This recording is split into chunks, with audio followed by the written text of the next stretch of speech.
welcome back to Real Horror Show. I'm your host, Samantha, joined as always by the Stormy Skies. Hello, listeners. And we're here today to finally review the US remake of Goodnight Mommy.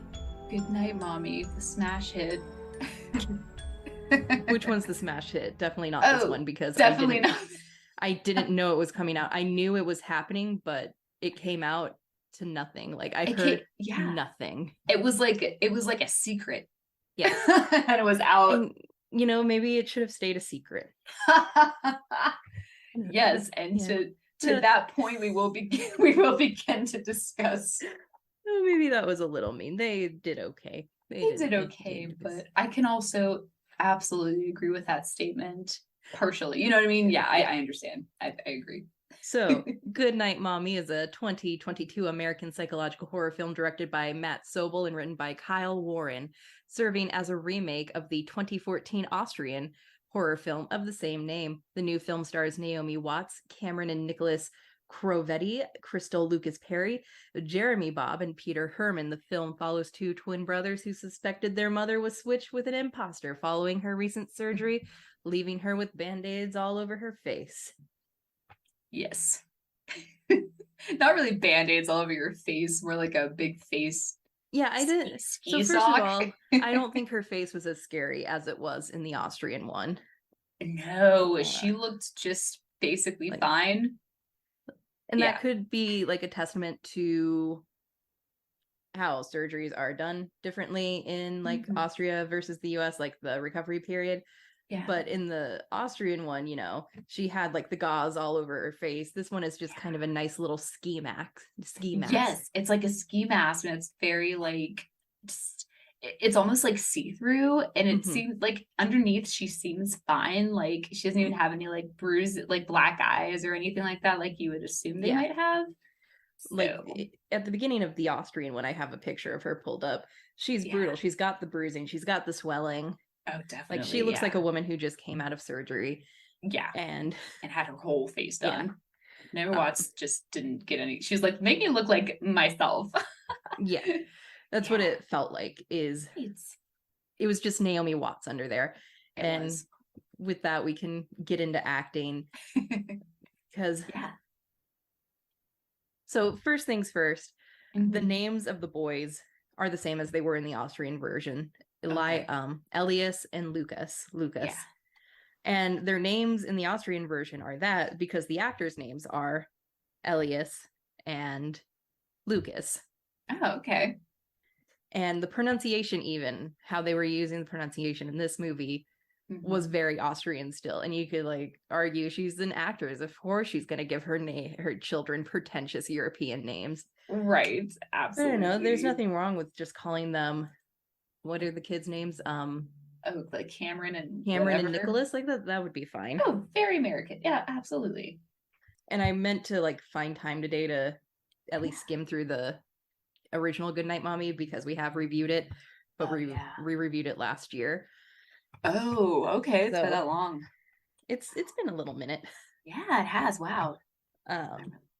So from my memory, the original Mommy in Goodnight Mommy was not as overtly abusive towards Elias. Yes. She was cold, distant, but there wasn't anything like the shower scene that we saw in the remake.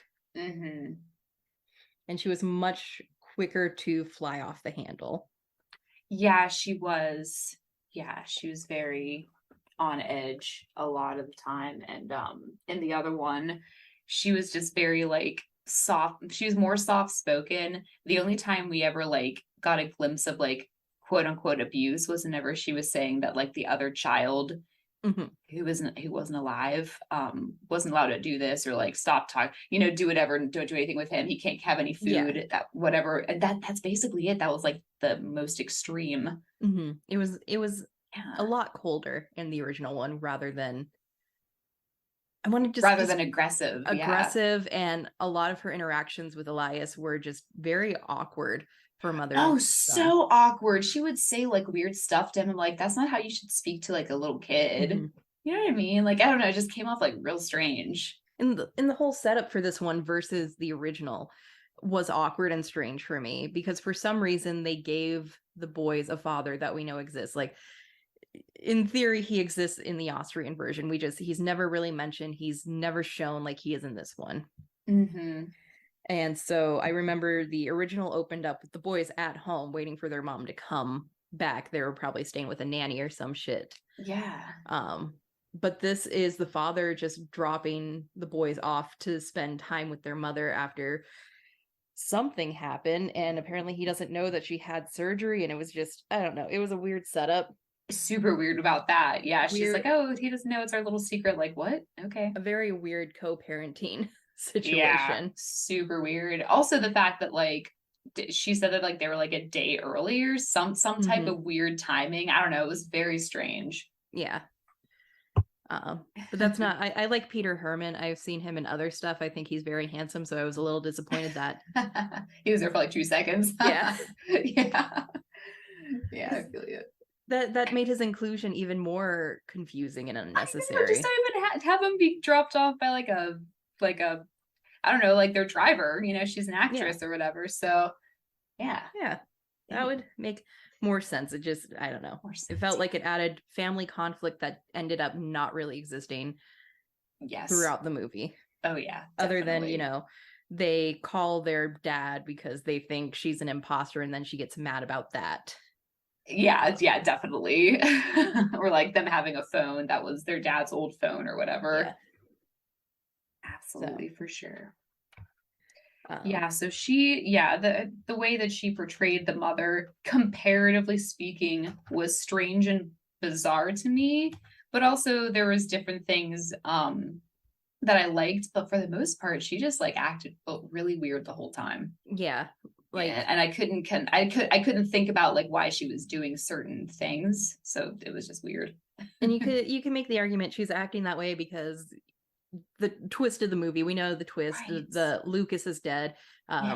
In this version, Elias accidentally shot him, so we're getting some maybe intended gun violence commentary, because this is America.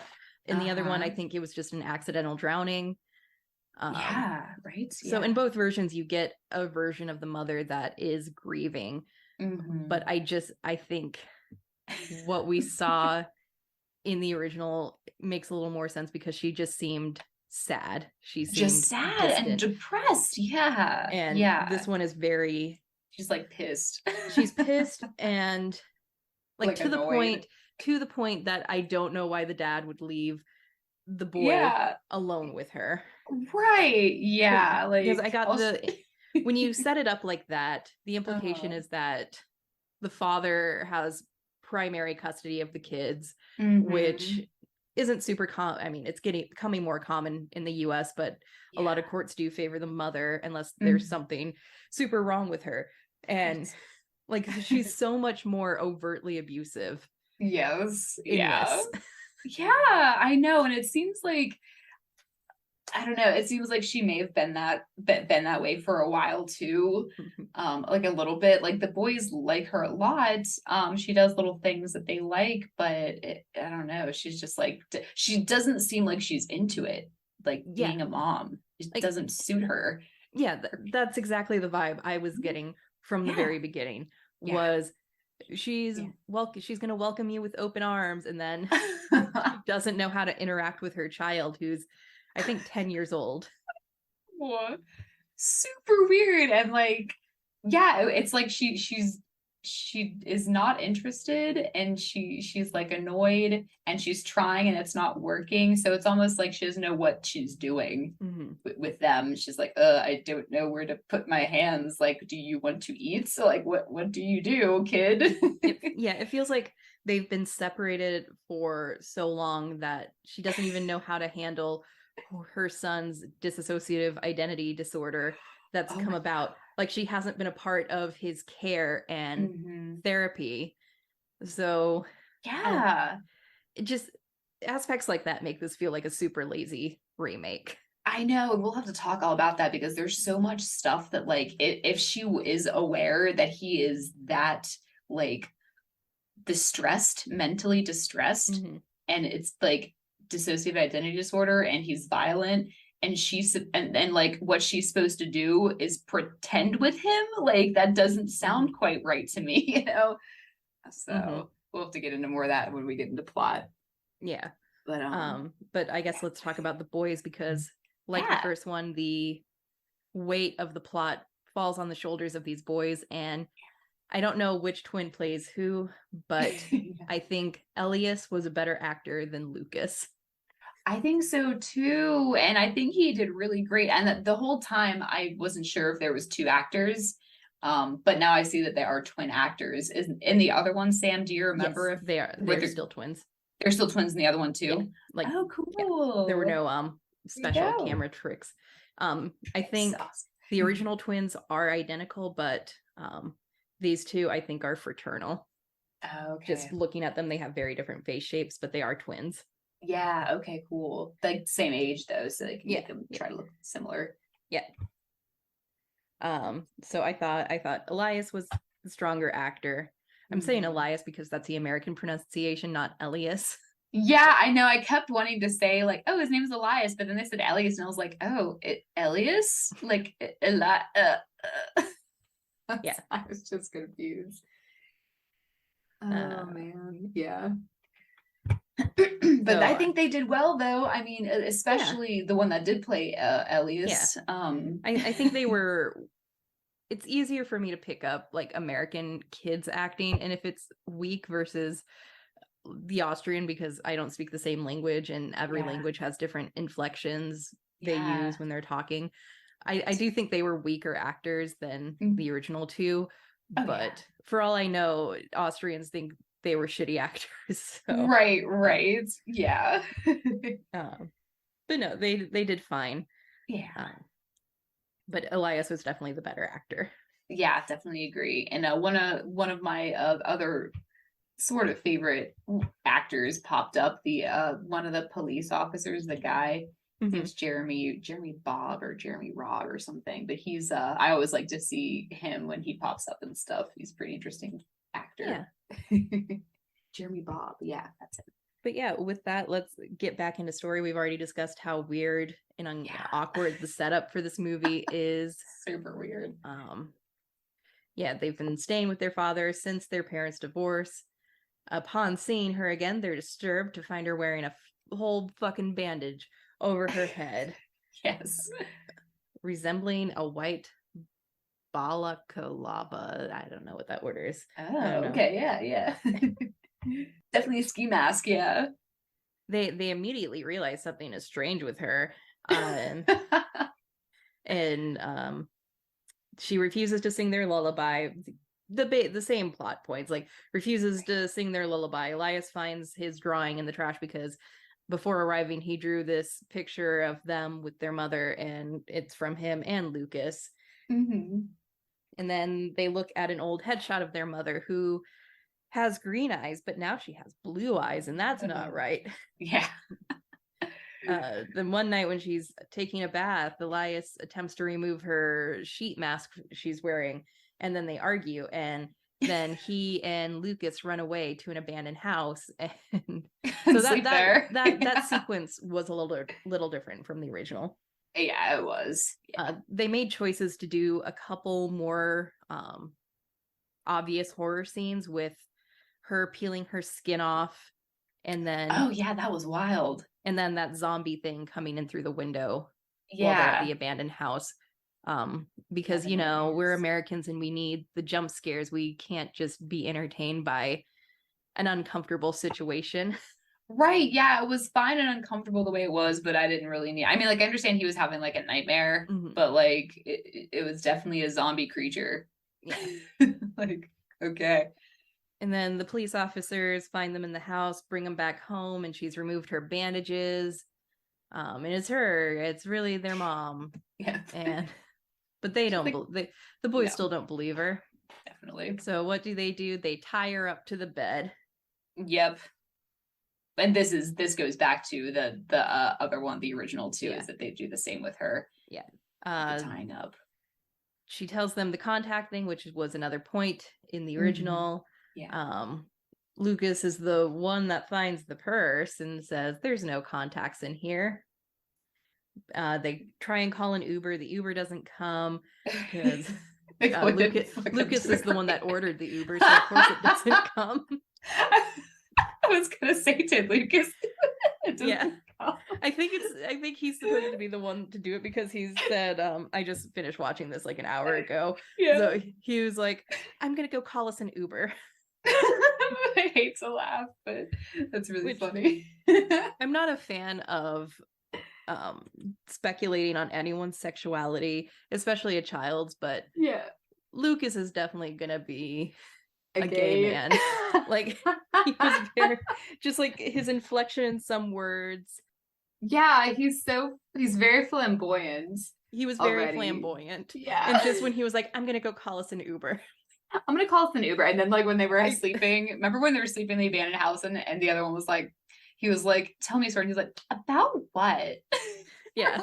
Like he get like pissed off. He definitely has the same flamboyant inflection that quite a few of my gay friends have. Yeah. And that might be why I think Elias is the stronger actor, because if even like John Bennett from Mean Girls, when he's playing a gay character, like he's gay in real life, he does have a little more flamboyancy when he speaks, but when he's playing straight, he plays straight. Yeah.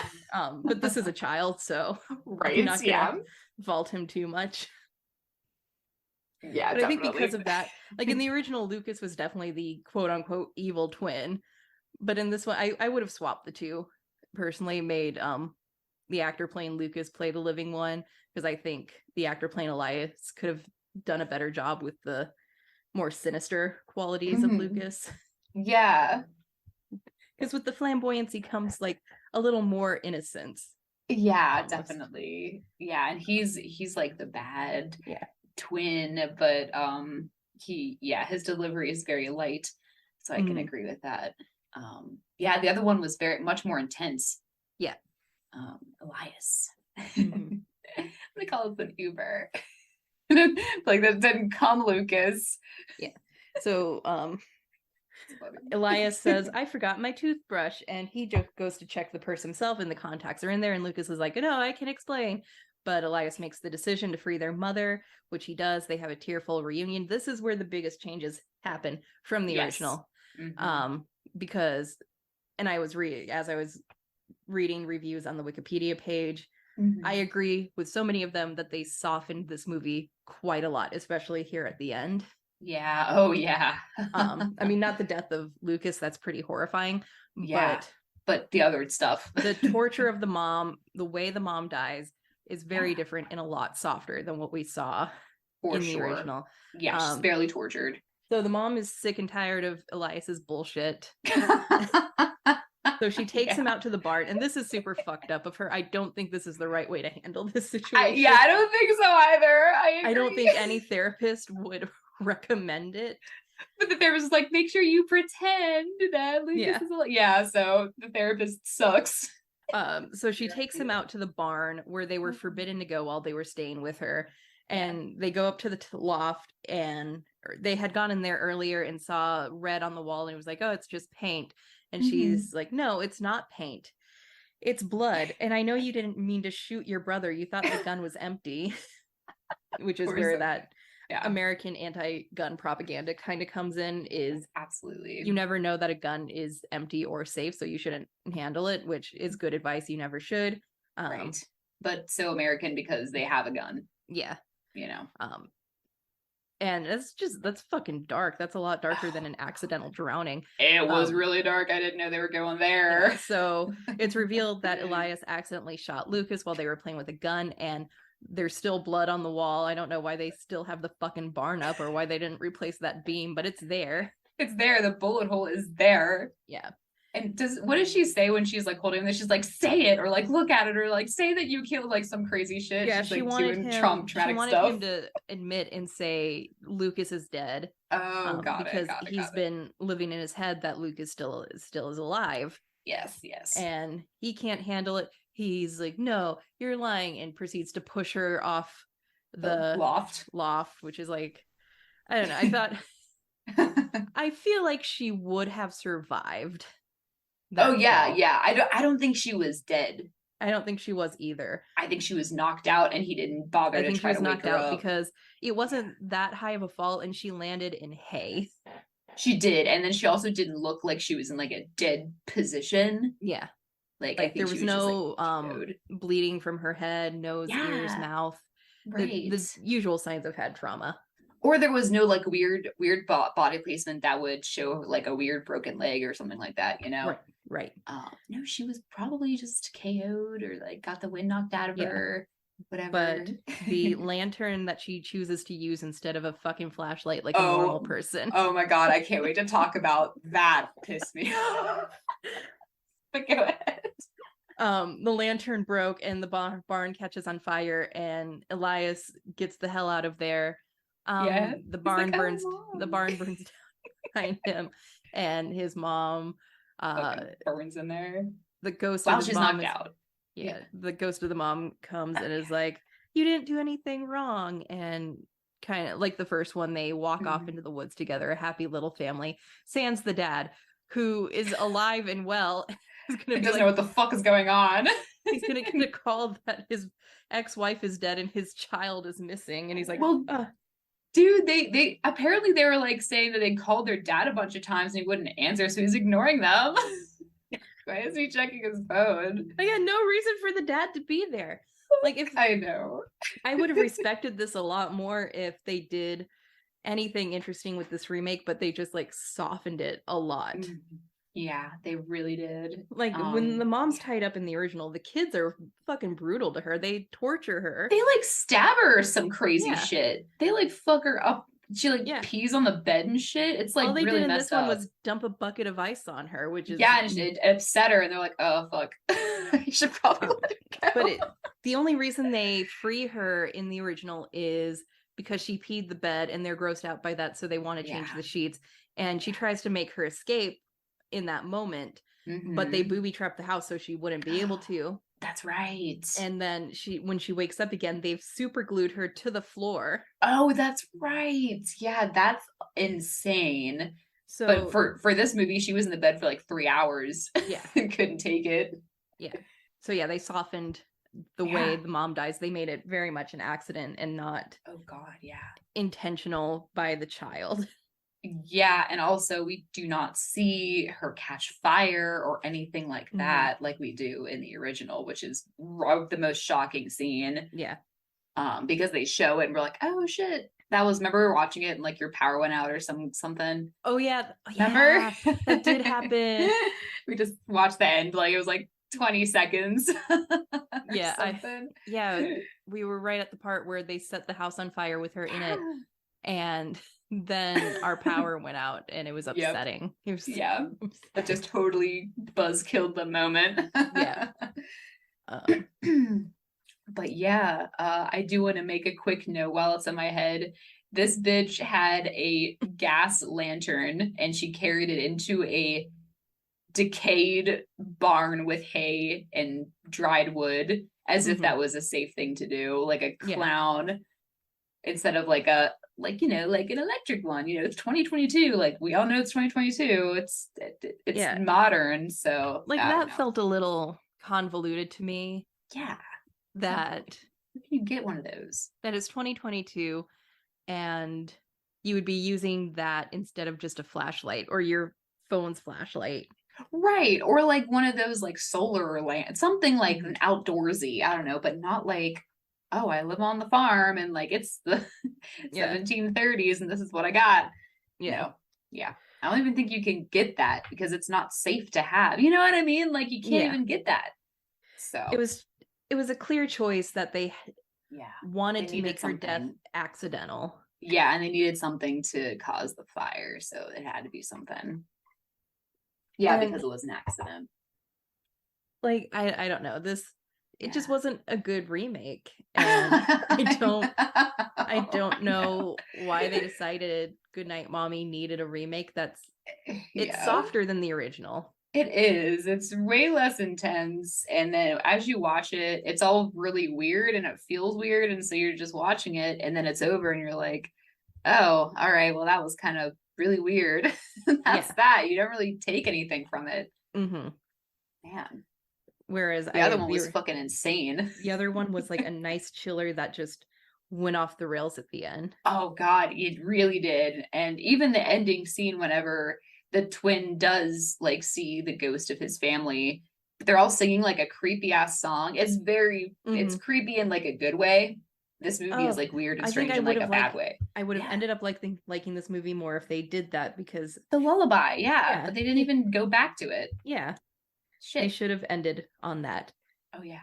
Credit Should. rolls of her singing with that lullaby in the background. Yeah, yeah, You Are My Sunshine, which isn't really like a lullaby, I get. Is it? I don't know. Whatever. It's a song. Yeah. See, she doesn't even know what the fuck she was doing before this all happened. Mm. She's like, oops, I don't know what to do with these kids. I'll try do whatever. Oh Uh, God. and I thought the blatant horror scenes, the jump scare scenes, they weren't necessary because I didn't miss those scenes in the original. Yeah. Like I didn't need that. I think No. they cut quite a bit of actual development with the boy character, with the sons, because if I recall, one of the main points of contention between the mom and Elias was he liked to collect animals. Oh yeah. I think that was a big like character thing for him, is he would go outside and get a wild animal and hide it in his room. Oh yeah. Well, in the original, yeah. Mm-hmm. And then the mom was like, stop that. Stop doing that. Yeah, so that creates some conflict, but like they didn't seem like they did anything bad ever. Yeah. Yeah. So it was like which made the mom's like behavior so much worse. Yeah, because I'm like, why are you mad? He's just really good. He's a good kid, except he killed his brother, but it was an accident. Mm-hmm. But otherwise, he's really obedient and doesn't do anything wrong. Yeah. All he wants to do is spend time with her. She didn't even want to watch a movie with him. I know. And it was like 7:30. She's like, oh, it's been a long day. I've just been drinking wine all day since I woke up. Walking around in my stupid like silk robe. Like she was just not as sympathetic in this version of the movie. Yeah, and like what does she do all day? Like it might be like a nice break from her being alone to like kind of like after her kid a little bit and just they can literally do like anything they want all day. Yeah. And the dad sucked too, because he's ignoring his sons. Like, yeah, he won't answer their phone calls. Yeah, in real life, it's an emergency. In real life, the other parent would likely always be checking in to make sure things are going well. If this is the first time. Yeah, he was out.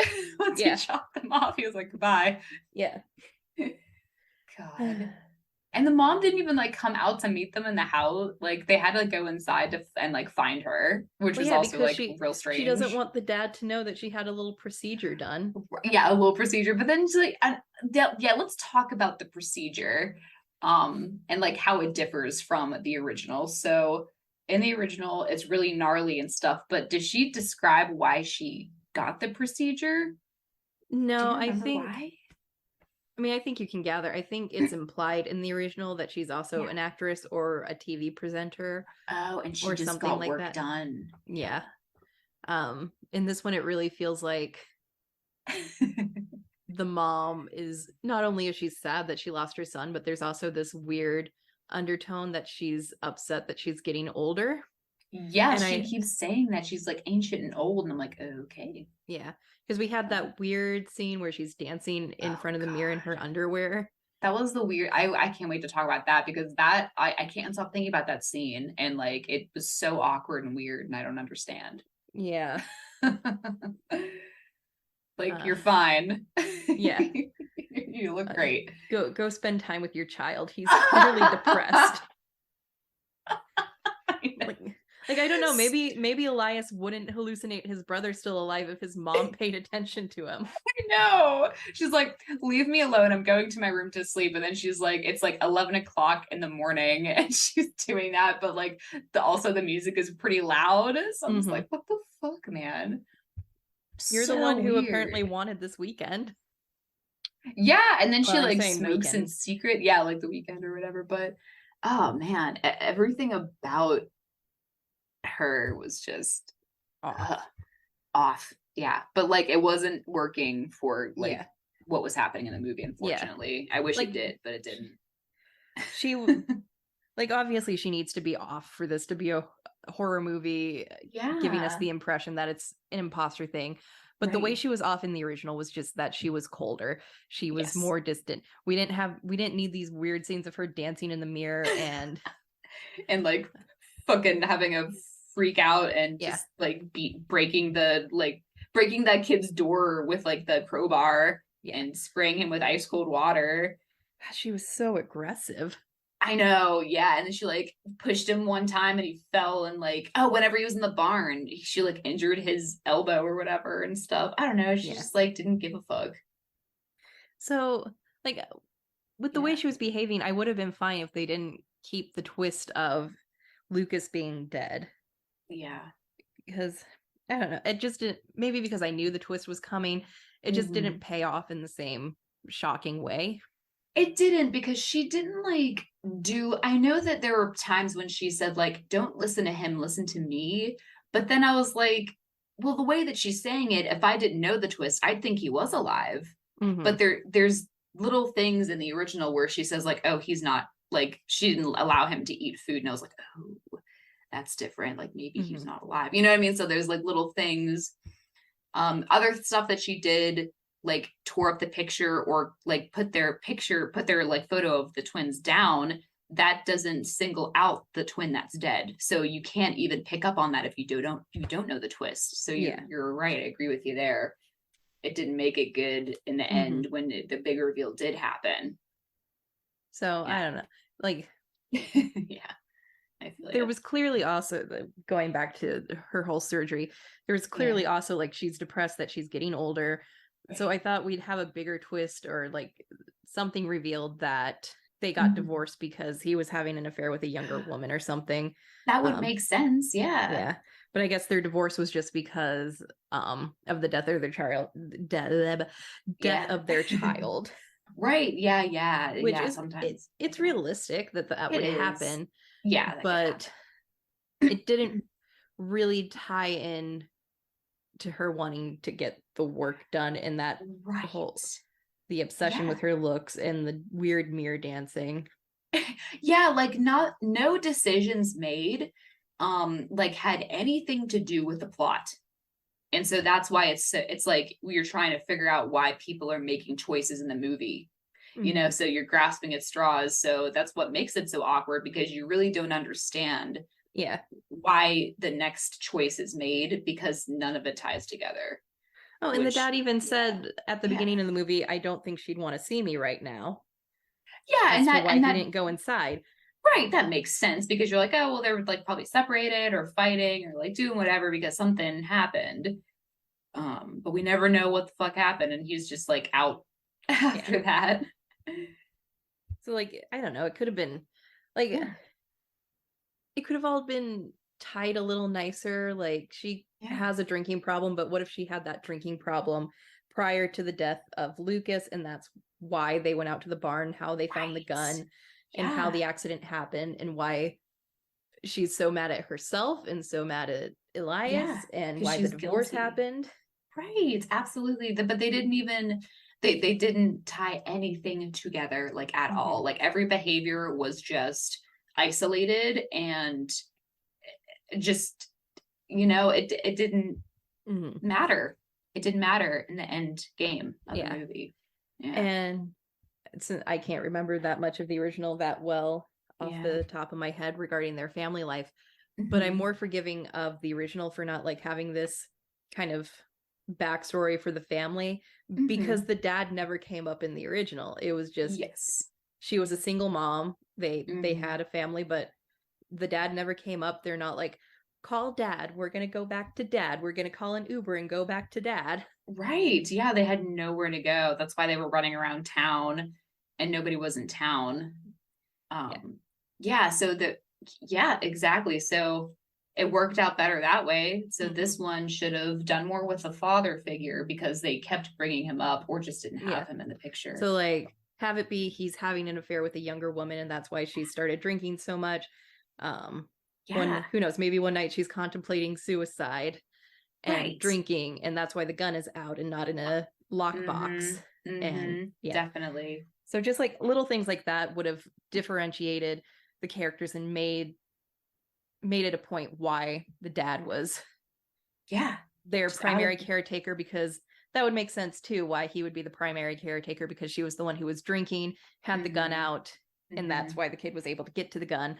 Right. But it needed a little more backstory, especially if you're a new watcher and aren't familiar with the original, right? Like in some aspects, I feel like this kind of relied on knowledge of the original. Oh, I 100%, 100% I agree, because once I saw both boys, I was like, okay, well, which one's not alive? You know what I mean? Like immediately I had to like, but knowing that when I knew that it was Lucas, it helped me understand what was happening going through the movie. But like, oh man, I should like watch this again with like Luke or something, or you should watch it with David and see, you know, like, do you understand what's happening? You know what I mean? Like, don't tell him anything at all, and like see if they pick up on it. You know, like see if it is weak or strong, or if it works or doesn't work. Because we do get a glimpse into their previous family life with the video of her singing the lullaby and the dad being the one filming it. So I think that just would have tied in really well if we got those flashbacks. You know, he's having an affair, she's depressed, maybe gonna kill herself, and then her son dies instead, and it's her fault, kind of in a roundabout way. It is. And it would make sense if the dad is the primary caregiver, if she's an actress and is always like working on set on movies, doing this, doing that, traveling. So and it would make sense if she was like, it would make sense if that was happening and she like didn't really know them. You know, but they don't go into that.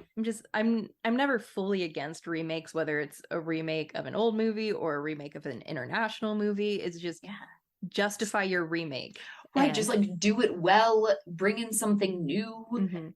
And that family dynamic, that family element may have really helped the US remake, especially since it felt like maybe they wanted to do that since the dad exists in this version of the movie. Yeah, exactly. But he's like barely there. So they just like kind of let that one fall flat, and it sucks because it could have been a great tactic.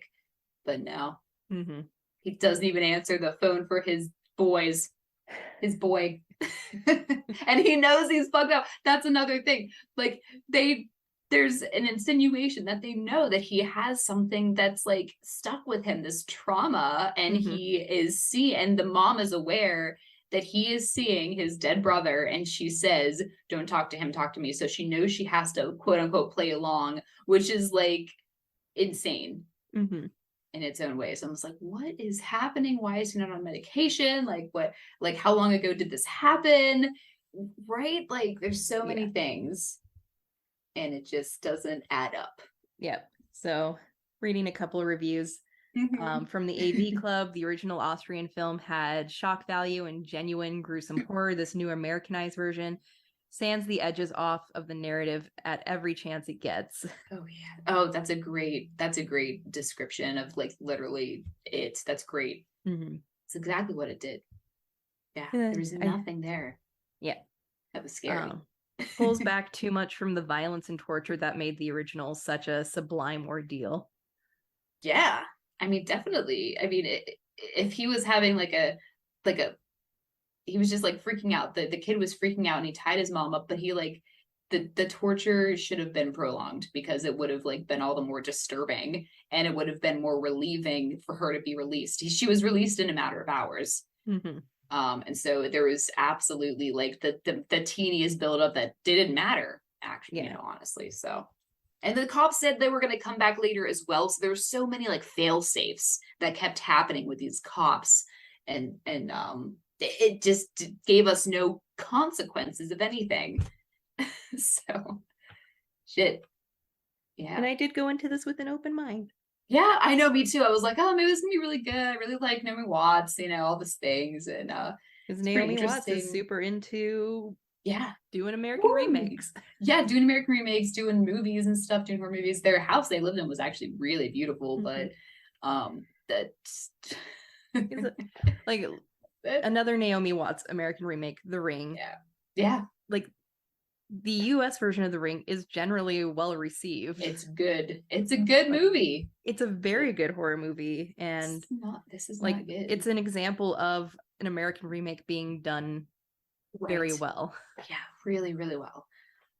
This one just freaking watches it's like they watched the original. We're like, okay, we're not gonna do that or that or that or that or that, and then they forgot to replace those things that they removed with something, and it's like nothing. They watched it and they got it, but they didn't get what made it so gruesome. Like, oh, that was scary. Let's do it. I don't know what scared me. Why didn't this turn out the same? Yeah, it didn't work. It just doesn't work, and sometimes it doesn't, and sometimes you should abandon projects. But if you have all this money and put it into it, I guess you have to release something to get some money back. But like, shit. Yeah, nobody. And at the same time, we didn't even know this was out. Yeah, they knew they fucked up. I heard that it was happening. Like when we watched the original, like they announced the remake as we were reviewing the original. Yeah, and then I found out watching another movie reviewer on TikTok say these are my favorite horror movies that have come out on different streaming platforms in 2022, and he said Goodnight Mommy US remake, it came out, but it wasn't his favorite. He just said this one did come out. Like, what? It's out? I didn't hear anything about it. Yeah, like shit, totally under the rug. Yeah, literally. Yeah. But we found it. We found you, and we watched you. So we know you fucked up. So I don't know why they felt the need to remake it, other than the reason I think a lot of international movies end up getting a US remake is people don't want to read subtitles, and that's really stupid. Oh, that does make sense. I didn't even think about it that way, but yeah, if for convenience only. But you're losing the heart of the movie and what makes it scary.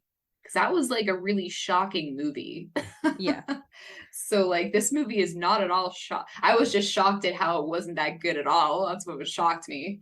Yeah. So like I remember racists and xenophobes being upset when Parasite not only won Best International Feature, but it won Best Picture overall at the Oscars. Well, that was the best one. Yeah, it was the best one. That's all there is to it. But people were upset because it wasn't a US movie, but that's not a criteria for winning Best Motion Picture. It is not. And I'm glad. And you know what? Parasite is thrilling and scary. And I'm glad that it's like a movie that has that element of horror. Like it's such an incredible. I was so excited when that happened. And again, I wouldn't be fully against, like, I've heard rumors that they're going to do an American remake of Parasite. Oh, why? I don't understand that.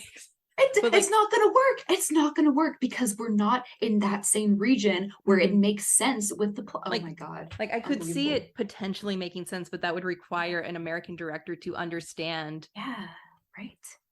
But even still, don't even do it. It's fine. Just make, if you want, because there are major class differences in the United States. But I don't think it's exactly the same. It's not exactly the same. I think it's a lot harder to change your social status in a country like South Korea, and that's what Parasite is critiquing. And you could theoretically still do that in the United States, but I don't know if an American director fully understands like that whole message of what director's name is escaping me because I want to pronounce it right, but I don't think I will. I'll pull it up and see if I can pronounce it for you. But yeah, go ahead. That was 2019 already. I know. Fucking wild how time moves. Oh, it's just crazy. We lost 3 fucking years to this pandemic. His name is Bong Joon-ho. Bong Joon-ho. Yes. Bong Joon-ho. Like he was critiquing that social structure of South Korea. So I think theoretically, in a way, you could still do that in America, but I don't like using this movie as an example. Like they got what made it eerie, but they didn't get what made it disturbing, what made it chilling, what made people love it so Yeah. much. Yeah, and you know what? They could have tried a little harder to do that because that instance wasn't separated by like the regional culture. Mhm. They could have figured it out and added something to it, and they could have pushed it over the edge even, but they took 10 steps back instead, and Yeah. it's a shame, Yeah. honestly. It's an embarrassment. So, And I could see an American remake of Parasite doing the same thing where it's, oh, the spooky stuff comes from this family, like parasiting into this rich family without yeah. fully understanding why they're doing it. I know, right? Yeah. Oh yeah. And then they'd also lose that whole comedy aspect as well because that movie had humor and it was frightening and it was a thriller. It was all Mhm. these things. And it was this perfect, recipe of different aspects of like these different genres, but we would just like fuck it up and it would just turn into like a comedy by accident. It Yeah. wouldn't be any good. Oh yeah, and the Oh whole aspect God. with the one nanny's husband living in the Yeah. fallout shelter of the house. That wouldn't Yeah. really work. I mean, some US houses do have fallout shelters from the Cold Mm, War days, yeah. but um it's, it's more common over in South Korea, most likely because of the impending threat all the time of North Nuclear war. Korea. Yeah. God. So I Yeah. don't know. Yeah. I don't know. I don't know. American remakes are interesting when they're done well. They are well received, like we saw with The Ring, and I'm sure other US remakes. But when they just exist to exist and for people not to have to read subtitles, Then this is the yeah, garbage that you get. So yeah, enjoy, but you're missing out with not watching the original. Make me yeah. pissed off. So going into production, I think this movie looked Fine. fine. Yeah. I don't think like the other one was beautiful, like very crisp, Oh, very oh my God, yeah. The only thing I could think about was like in the original where they're at. They have these like weird.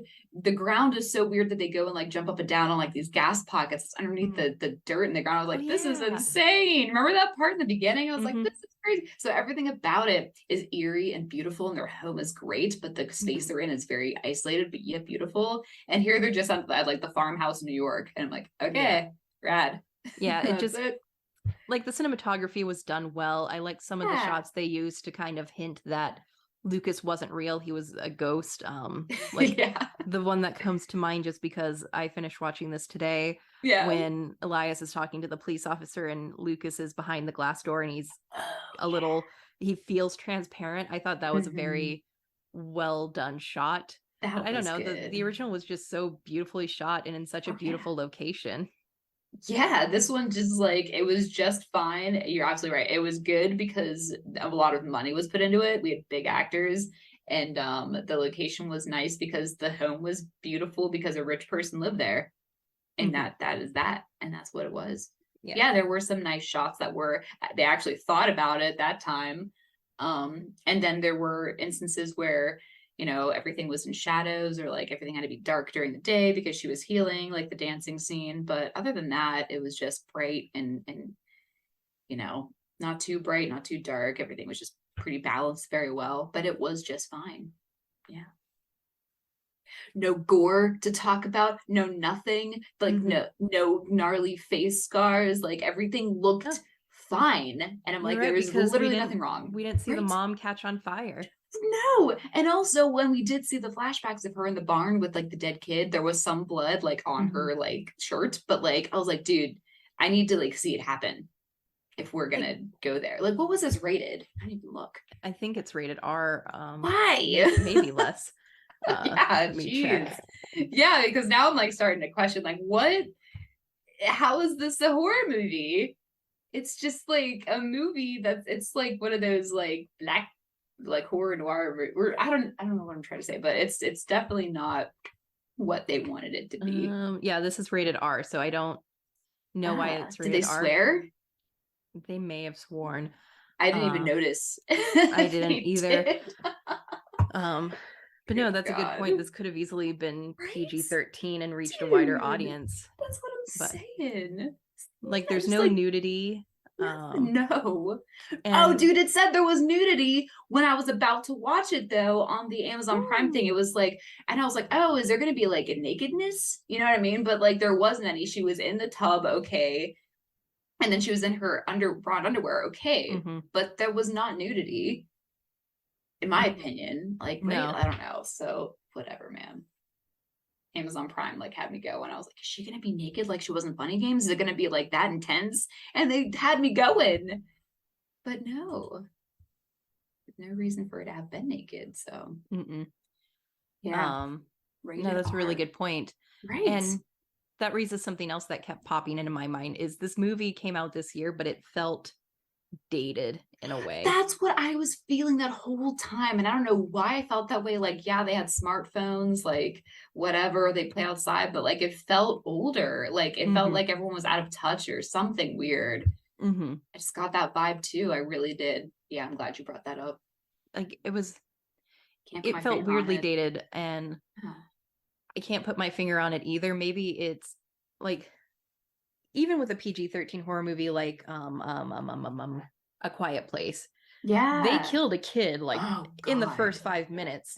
So maybe that's why I feel like it's dated, because we didn't see the death of Lucas. Not that I want to see a kid get shot, but I've made this comment with other horror movies we watched where they're getting bolder with killing kids. Like that felt like it used to kind of be a taboo, even in horror, is to kill a kid. No, but Sam, you're right. I don't know if you watched this new movie that was on Netflix maybe a month or so ago, and it has Mila Kunis in it, and it's called The Luckiest Girl Alive. I've been wanting to watch it. I have not yet. You'll have to watch it. They do, because there's a reenactment of a school shooting, and they just are they're showing the deaths of many kids with guns, and it's really, when I was watching it, I was like, wow, this is like a lot. But it's becoming a thing, man. Yeah. So maybe that's why it felt a little dated to me, is that there wasn't like a super shocking image. And yeah, but also we were led to believe that if it's a remake, they should be aware that the original had that. So we're waiting for that to happen, and it doesn't. Yeah. Like the shocking image of the mom burning alive. Yeah. So it's like a double awkward. Yeah. It's like two awkward things where it's like they didn't even do it because they didn't want to have it. And also they left it out, although they were supposed to have something and they had nothing. Yeah. Ugh. Lasai. So shit, talking about it really made me like it a whole lot less than when we started. Yeah, I mean, I give this movie a meh. Yeah, I give it a meh too. I mean, it wasn't bad. You might as well watch it just to see what's up, especially if you're a fan of the original, just so you can just have this divisive discussion, like, and see what is a good one and what is a bad one. And this is a great example of what not to do. Just don't do it to do it. Yeah. And meh. What's our worst rating? We haven't done it really bad. What the fuck did I just watch? It's what the fuck did I just watch? Meh, what the fuck did I just watch? This wasn't that bad, but it was just like, it was so baseline the whole time, like monotonous, that it was just like a meh. It felt so safe compared to the original. It did. It felt too safe. And I was just like, I don't feel anything either way. I don't feel strongly either way. So I just feel right in the middle. So I think it's fine. If you're a fan of the original, you'll just be confused why they remade it like we are. And if you're a new viewer, you'll be confused about what happened. Yeah. Now I kind of want to watch it with Luke to see what he thinks of, if they, you know what I mean? Just to see if from an outside perspective, if they tied the strings together well. Yeah. And if it's easy to understand that Lucas is not alive. Yeah. Because it kind of like, because once we started watching Goodnight Mommy, I was like, oh shit, he's dead. The kid is not alive, like right away. But it was cool to have that in my head. I was like, oh shit, am I right? How did he die? Like, because when you know it, you watch the rest of the movie trying to figure out what happened to him, though. Yeah. And that's still fun. But this one was like, there's no fun at all. So shit. Yeah. All right. I guess we skipped realistic aspects. Oh god. Realistic aspects is an alcoholic mom. That's pretty scary. Yeah, like an actor Yeah. You should don't know if she's pretending to like you. Your dad just fucking not answering your phone calls. A dad who's happy to abandon you at the drop of a hat. Yeah. He's like, just go in. She'll meet you in there. Having to go find your mom in there.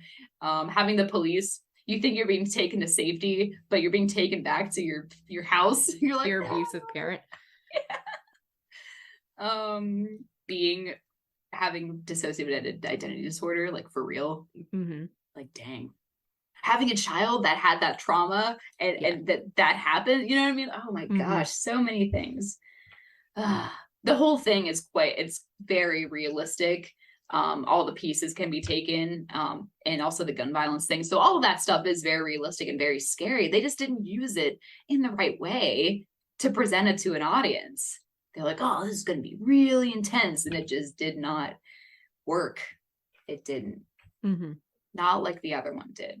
And so you have to watch both to kind of understand how we mean when we say intense, because it can be much more than it was if you've only seen the American remake. Yeah. Yeah. Is that all that? I think that's it. But yeah, meh. But go watch it on Amazon Prime. That's where we watched it. Yeah. Cool. Well, I've got the outro notes pulled up. Sam, are we ready to wrap it up? I'm ready. Ooh, I know. I don't think I have anything else to say. All right. Excellent. Real Horror Show was created by Sam Odie and Stormy Skies and is directed by Sam Odie. Today we learned that you should maybe try a different tactic to help heal your son's trauma instead of pretending.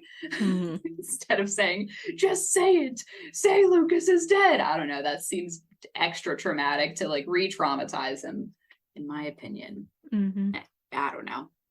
Also, if you're a police officer, what I think I learned is that if you have a gut feeling that something is wrong, then maybe try to, I don't know if they can go in the house and look around and see if everything's okay, but maybe stick around for longer. I don't know. Just all these little things. Anyway, like what you hear, you can find Real Horror Show on Spotify, TuneIn, Google Play Store, Stitcher, iTunes, and Pandora. Really, really like what you hear? Follow us on Twitter at Horror Show Pod, or search for Real Horror Show on Twitter.